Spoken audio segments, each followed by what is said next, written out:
ہم کو روک نہ پائے گی جو حق کی راہ میں آئے گی، دیوار گرا دی جائے گی۔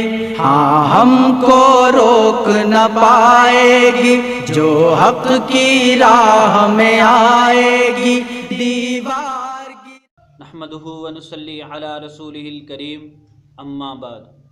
معزز سامعین، السلام علیکم ورحمۃ اللہ وبرکاتہ۔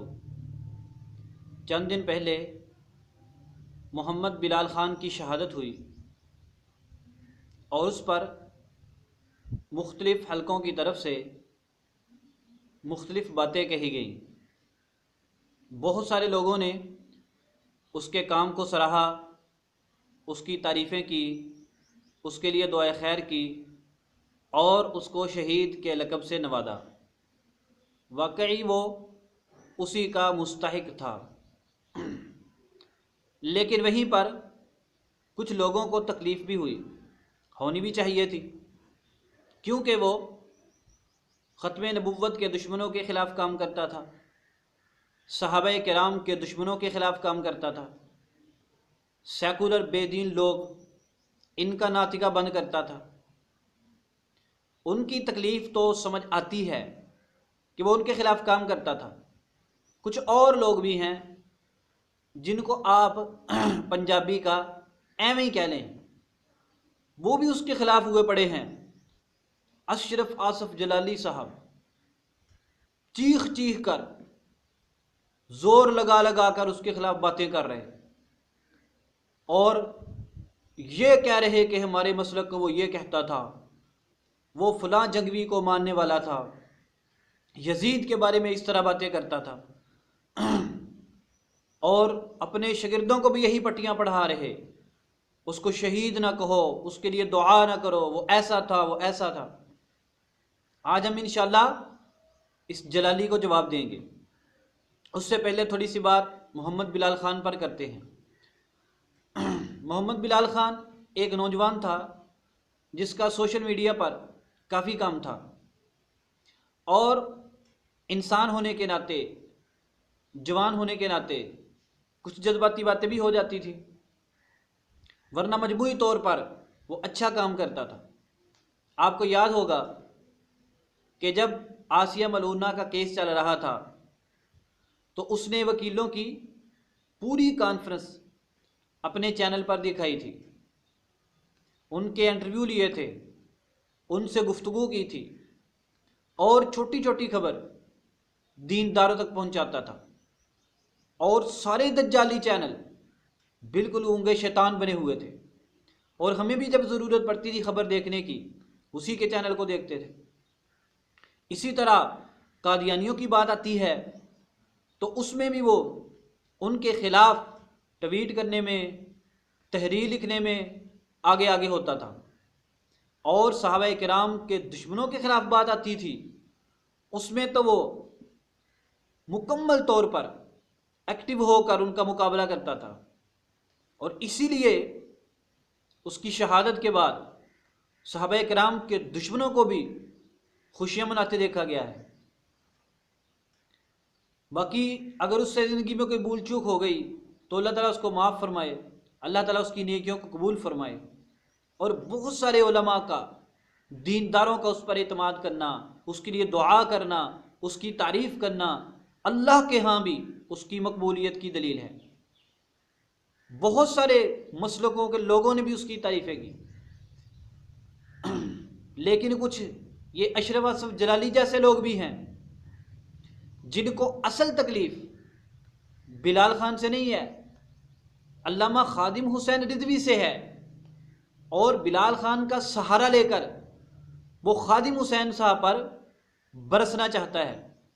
نہ تو رضوی صاحب ہمارے مسلک کے ہیں اور نہ تو جلالی صاحب، لیکن خادم حسین رضوی کی باتیں کھری ہوتی ہیں۔ خادم حسین رضوی ناموس رسالت پر ایسے کھڑا ہوا جیسے کھڑا ہونے کا حق ہے، اور جب اس پر مشکل وقت آیا تو ان سارے درباری، پجاری، یہ سارے دائیں بائیں ہو کے بھاگ گئے، اور بیان دے رہے تھے ہمارا ان کے ساتھ کوئی تعلق نہیں ہے، ہمارا ان کے ساتھ کوئی تعلق نہیں ہے، اس وقت آج یہ جلالی کہتا ہے یہ شعروں کا مسلک ہے۔ اور کس شعروں کا؟ اس وقت جب تمہیں جوتے پڑے تھے تو نظر نہیں آتا کہیں، اور بیان دے رہا تھا ہمارا اس سے کوئی تعلق نہیں ہے۔ اتنا تو کہہ دو، مطالبہ ٹھیک ہے، اتنا تو کہہ دو کہ گستاخ عورت کے ساتھ یہ کرو، اور تم ہاتھ پیچھے کھینچ رہے تھے۔ اس وقت علماء اہل سنت، علماء دیوبند نے، بڑے علماء نے خادم حسین رضوی صاحب کے موقف کی پوری تائید کی۔ 3 علماء کے بیان تو میں نے خود سنے۔ قائد جمعیت مولانا فضل الرحمان صاحب، پریس کانفرنس کے دوران سوال ہوا، مفتی محمد نعیم صاحب کراچی والے، مستقل بیان آیا، انہوں نے تو بڑی اچھی بات کہی کہ حکومت کے لوگوں سے کہ تم خادم حسین رضوی صاحب اور ان کی جماعت کے خلاف جو کارروائی کر رہے ہو بغاوت پر، ایک ہے جذباتی طور پر منہ سے جملے کا نکلنا، اور ایک ہے عملی طور پر بغاوت شروع کر دینا، دونوں میں فرق ہے۔ انہوں نے جذباتی طور پر جملے ان کے منہ سے نکلے تھے، عملاً بغاوت نہیں کی تھی۔ باقی توڑ پھوڑ کرنا، املاک کو نقصان پہنچانا، اس کی نہ شریعت اجازت دیتی ہے اور نہ اخلاق اجازت دیتا ہے، اور نہ ہی کسی نے کہا تھا۔ وہ اپنے طور پر لوگوں نے کر کے ان کے احتجاج کو نقصان پہنچایا۔ اب ہم امید کرتے ہیں کہ وہ اپنے کارکنان کو سمجھائیں گے۔ بہرحال اس اشرف آصف جلالی کو اصل تکلیف خادم حسین رضوی سے ہے۔ بلال خان تو بیچارہ درمیان میں ویسے ہی آ گیا، کیوں؟ وہ اس کو لیتا تھا، اس کی کلاس لیتا تھا جلالی کی، اور وہ خادم حسین رضوی صاحب کی تائید کرتا تھا، اس کو اصل یہ تکلیف ہے۔ اچھا، پھر اپنی تقریر کے شروع میں کہتا ہے وہ جس جنگوی کو اپنا امیر عظیمت کہتا تھا، وہ جنگوی اعلیٰ حضرت کو 100 گالیاں دیتا رہا۔ اور تمہیں پتہ بھی ہے مولانا حق نواز جنگوی کون تھے؟ تمہیں چاہیے کہ کم از کم تم وضو کر کے اس شخص کا نام لو جس نے دنیا کے اس بدترین فرقے کو نکیل ڈالی جو پتہ نہیں کتنی صدیوں سے چلا رہا تھا، جس کے پیچھے ملک تھے، جنہوں نے علماء اہل سنت کو شہید کروایا، جن کا شیوا اور عبادت صحابہ کرام پر تبرہ، صحابہ کرام کو گالیاں تھی۔ حضرت مولانا حق نواز رحمۃ اللہ علیہ نے اس درندے کی زبان بند کروائی ہے، اور اس کے یوں سمجھو منہ میں ہاتھ ڈال کر اس کے زہر کے دانتوں کو دبا کر اس کا زہر ختم کیا ہے۔ ان لوگوں کو مولانا حق نواز نے صحابہ کے دشمنوں کو اس جگہ پر لا کر کھڑا کیا ہے۔ ابو بکر، عمر، عثمان، طلحہ، زبیر، معاویہ کے ایمان کی باتیں کرنے والے آج اپنا ایمان ثابت کرتے پھر رہے ہیں، کبھی کسی شخصیت کا سہارا لیتے ہیں، کبھی کسی کے پیچھے چھپتے ہیں، کبھی کسی کے ساتھ تصویریں بناتے ہیں تاکہ لوگ ہمیں مسلمان مان جائیں۔ یہ اس شخص کی محنت ہے، اور وہ پتہ نہیں کتنی صدیاں چلے گی۔ اس نے بتایا یہ تمہارے دوست نہیں، یہ دشمن ہیں، یہ تمہارے محافظ نہیں، یہ رہزن ہیں، یہ اہل بیت کا نام لے کر لوگوں کو صحابہ کرام سے بدظن کرنے والی تحریک ہے۔ مولانا حق نواز جنگوی رحمۃ اللہ علیہ نے تو یہ کام کیا ہے، اور تم نے کیا کیا سوائے شرک بدعات پھیلانے کے؟ جس شخص کا تو نام لیتا ہے کہ وہ فلاں کو گالیاں دیتا رہا، اس کے کارنامے کیا ہیں؟ اس نے کیا کیا ہے؟ اپنے اشعار میں شرک پیش کیا، اور امت کو کافر کافر کے نعرے لگوا کر ٹکڑے ٹکڑے کیا۔ انگریز کے خلاف کھڑے ہونے والے لوگوں پر اس نے تکفیر کی مشینیں چلا دی اور لوگوں کو ان سے بدظن کرنے کی کوشش کی۔ اور جب ہمارے علماء کالا پانی اور مختلف جیلوں میں انگریزوں کے ظلم و ستم برداشت کر رہے تھے، تو وہ تمہارا مجدد ملت کہاں تھا اس وقت؟ کس غار میں چھپا ہوا تھا؟ رافضیوں کے 12ویں امام کی طرح۔ اس کا کردار کیا ہے؟ اس کی تاریخ کیا ہے؟ وہ جو غلط عقائد رکھتا تھا، جو اس کی کفریہ عبارات ہیں، مولانا حق نواز صاحب ان کو سامنے لاتے تھے، اس پر تمہیں تکلیف ہوتی ہے تو ہوتی رہے، تم تو حق نواز رحمت اللہ علیہ کے پاؤں کی خاک کے برابر بھی نہیں ہو، تم کہتے اس کو ماننے والا تھا، حق نواز سے تمہارا کیا کام؟ تم کہاں پدی اور کہاں وہ اسلام کا شیر۔ اچھا پھر کہتا ہے یہ وہ خارج ہیں جنہوں نے جنت کے اندر دہشت گردی کی روضہ رسول کے پاس جا کر، تمہیں شرم کرنی چاہیے۔ ہمارے علماء تو وہ ہیں جنہوں نے عربوں کو روکا تھا رسول پاک صلی اللہ علیہ وسلم کے روضہ اطہر کو نہ گرایا جائے، دلائل دیے تھے، اور جب تمہارے بڑے چھپ چھپ آگے بیٹھے ہوئے تھے تم ہمیں تانا دے رہے ہو، وہ ہمارے نہیں، نہ وہ ہم ہیں وہاں دھماکے کرنے والے، وہ تمہارے شیعہ ہیں جن کے بارے میں تمہارے بڑے کہتے رہے شیعہ سنی بائی بائی، وہ حوثی یمنی بدماش ہیں جو یہ دہشت گردی وہاں پر کرتے ہیں، اور تم ان کا تانا ہمیں دیتے ہو۔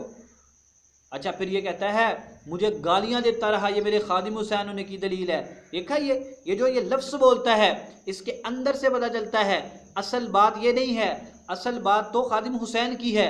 اچھا آپ دیکھیں، چلو تمہارا اختلاف ہوا، اختلاف ہو جاتا ہے، امیروں میں ہو جاتا ہے، جماعتوں میں ہو جاتا ہے، کارکنان میں ہو جاتا ہے، یہ کوئی بڑی بات نہیں ہے، لیکن میں تو اس کو اشرف آسو کو بڑا سمجھدار بندہ خیال کرتا تھا، لیکن میں تو حیران ہو گیا ARY کے لائیو پروگرام میں بات ہو رہی تھی دھرنے کی اور ختم نبوت کی شک کی، اور وہاں پر اس کی باتیں ہو رہی تھی اس کے حلفیہ اقرار نامے کے متعلق، اور وہاں پر اس نے لائیو پروگرام میں خادم حسین سے بحث کرنا شروع کر دی، انہوں نے یہ کیا، انہوں نے وہ کیا، اور یہ نہیں دیکھا کہ یہ اس کو پتہ نہیں کتنے لاکھ لوگ دیکھ رہے ہیں، اس سے ہمارے مشن کو نقصان ہوگا، اس سے ہماری اپنی جماعت میں کمزوری، کچھ نہیں دیکھا، شروع کر دیا وہاں پر ہی لڑنا۔ اور خادم حسین رضوی کا حوصلہ دیکھیں، وہ ایک لفظ نہیں بولا۔ اچھا پھر آپ اس جلالی کے کام دیکھیں، انہوں نے تو پکڑ لیا جی خادم حسین رضوی صاحب کو، چلو انہوں نے جی اعلان برات کر دیا، اور شیروں کا مسلک، گدروں کا مسلک، لومبڑیوں کا مسلک بن کے کہاں چھپ گیا، اور تمہاری بڑی بڑی گدیاں، او فلاں دربار ہمارے پاس ہے، حضور پاک صلی اللہ علیہ وسلم کی عزت و ناموس کے کام نہ آیا تو کس کام کا ہے وہ؟ اور بڑے بڑے اور جمال الدین بغدادی جیسے فراڈیے، کتنی علماء دیوبند کے خلاف چبڑ چبڑ کرتا ہے وہ اس وقت کہاں تھا؟ وہ کہاں چھپ گئے تمہارے؟ شیر کہتا ہے ان کو، لومبڑیوں کو، میرے خادم حسین ہونے کی دلیل ہے۔ اچھا خادم حسین کے خلاف تقریریں کر رہا، تمہارا اختلاف ہے کرتے رہو، میں اس سے کیا، لیکن اس سے تمہاری بیوقوفی ظاہر ہوتی تھی۔ اچھا ایک بیان میں کہتا ہے اس کو جی جیل میں چلا گیا اور علاج کروایا، کہہ دیتا میں کھانا نہیں کھاؤں گا، پہلے آسیہ کو سزا دو، وہ کہہ دیتا کہ میں بھوک ہڑتال کرتا ہوں، پہلے اس کو سزا دو۔ اور یار، اور تمہارے دماغ میں عقل ہے؟ ایک بوڑھا آدمی، معذور آدمی، وہ جیل میں ہے، پتہ نہیں کھانا وقت پہ اس کو دیا یا نہیں دیا، کیا اس کا حال تھا؟ وہ تو پہلے ہی اس مشن کے لیے جیل میں ہے، اس کو کہہ رہا اور تو روٹی چھڑ دینا، اور تم علاج سے انکار کر دیتے، وہ تو بیچارہ پہلے ہی امتحان دے رہا تھا، اور تو کیا کر رہا تھا وہاں پر؟ تیرا شیروں کا مسئلہ کدھر تھا اس وقت؟ اس پر ایسے دند کر رہا۔ افسوس ہے یار اس کے سامنے بیٹھنے والوں پر بھی کوئی بندہ اس سے نہیں پوچھتا جناب جلالی صاحب اپنا جلال باہر کر دو نا ذرا، وہ تو بیچارہ جیل میں ہے، اپنی طور پہ کوشش کرتا رہا، جو باہر ایسے حضور پاک صلی اللہ علیہ وسلم کی بات کرتا، آپ کی عزت کی بات کرتا، آپ کے ناموس کی بات کرتا، سارے مسلک کے لوگ خادم حسین رضوی کی بات سنتے ہیں، جب وہ رسول پاک صلی اللہ علیہ وسلم کے دین کی بات کرتا ہے، آپ صلی اللہ علیہ وسلم کی ناموس کی بات کرتا ہے، جب وہ آپ صلی اللہ علیہ وسلم کے دین کی غیرت کی بات کرتا ہے، جب وہ آپ صلی اللہ علیہ وسلم کے دین کے دشمنوں کو للکارتا ہے، یہ تو ہر مسلمان کی بات ہے، جب وہ مظلوموں کی بات کرتا ہے، برما کے مسلمانوں کی، عراق کے مسلمانوں کی، شام کے مسلمانوں کی، افغانستان اس کے شہید بچوں پر اس نے بات کی، تم نے تو کبھی افغانستان پہ کوئی بات نہیں کی، بدعتیوں تمہارے اندر اتنا بغض ہے علماء اہل سنت کا۔ وہ تو بیچارہ کچھ نہ کچھ کرتا رہا، اور اتنے کمرے 'چ بیٹھ کے چبڑ چبڑ کر کے، اور اس نے کھانا کیوں نہیں چھوڑا، بھوک ہڑتال کیوں نہیں کی، وہ تو پہلے جیل میں ہے قربانی میں، تو کی تبار، تو کڑے کوڑے کھولے ہو تو دس، اس کو تو کہہ رہا ہے ایسے، ہے تمہاری آپس کی بات، لیکن اس سے تمہاری بے عقلی ظاہر ہوتی ہے۔ اچھا پھر اس نے وہ لے لیا جی، اس کو شہید کہہ رہے، دعا کر رہے، رحمت اللہ علیہ کہہ رہے، کیوں جی؟ وہ کہتا ہے یزید کے ساتھ میرا حشر ہو۔ ایک بات یاد رکھو، تو ویسے تو کہتا ہے مجھے بڑا علم ہے، میں نے پی ایچ ڈی کی ہوئی ہے۔ ایک شخص جذبات میں ایک بات کہہ جاتا ہے اور پھر اس سے رجوع بھی کر لیتا ہے، کیا اس شخص پر تنقید کرنا جائز ہے؟ اگر تم کہو کہ مجھے رجوع والے میسج کا نہیں پتا تھا تو تم نے اس کے خلاف تقریر کیوں کی، بک بک کیوں کی تم نے؟ وہ بندہ تو اس سے رجوع کر چکا تھا یزید کے معاملے میں۔ علماء اہل سنت دیوبند کا موقف یزید کے بارے میں واضح ہے کہ یزید فاسق بندہ تھا، ہم کسی طرح کا اس کا دفاع نہیں کرتے۔ اگر کوئی شخص کرتا ہے تو اس کی ذاتی رائے ہے، مسلک کا نظریہ نہیں ہے۔ وہ شیعہ کے ساتھ بحث میں جذبات میں آ کر اس نے کوئی ایسی بات کہہ دی تھی شیعہ کو بھڑکانے کے لیے، پھر جب لوگوں نے اس سے کہا تو اس نے رجوع بھی کیا، اور اس نے کیا بات کہی وہ سنیں ذرا۔ کیا کہا اس نے؟ کہا موازنہ کون کر رہا ہے؟ رتبہ صحابی و تابعی کا کوئی تقابل نہیں، کروڑوں یزید خاک پائے حسین کے برابر نہیں ہو سکتے۔ کیسی بات کی اس نے؟ آگے سنو، اسی طرح کروڑوں کالے رافضی یزید کے پیروں کی خاک نہیں۔